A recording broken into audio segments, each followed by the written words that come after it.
Assalamualaikum warahmatullahi wabarakatuh. Hai teman-teman semua, bagaimana kabarnya hari ini? Saya mendoakan semoga teman-teman sehat walafiat walaupun dalam pandemi seperti ini.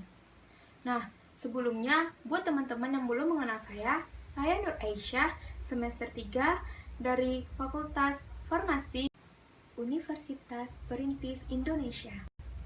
Nah, di video kali ini saya akan membahas tentang struktur sel bakteri, yaitu dalam mata kuliah mikrobiologi. Nah, bakteri itu sendiri merupakan organisme mikroskopik. Salah satu karakteristik dari bakteri yaitu merupakan organisme uniselular atau hanya tersusun dari satu sel dan tidak memiliki membran inti sel atau prokariotik.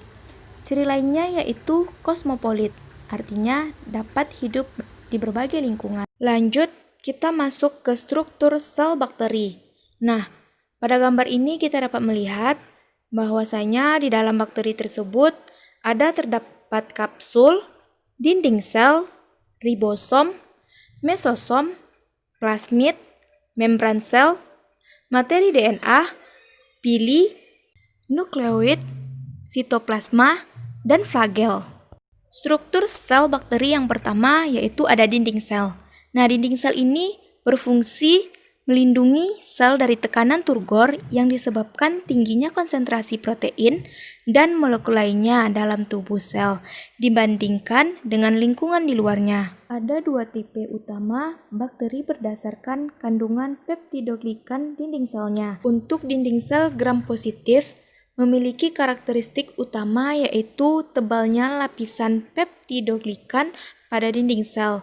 Akibatnya, pada saat prosedur pewarnaan gram meninggalkan warna biru. Untuk dinding sel gram negatif memiliki lapisan peptidoglikan yang tipis.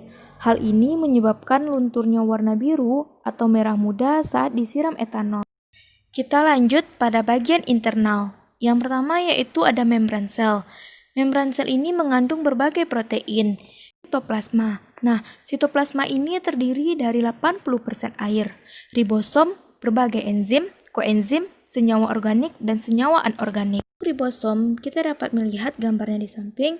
Nah, fungsinya itu sebagai pabrik protein. Struktur sel bakteri selanjutnya yaitu ada mesosom.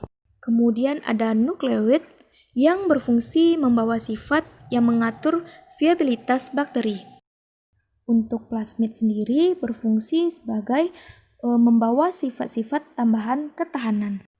Untuk bagian eksternalnya kita mulai dari flagel.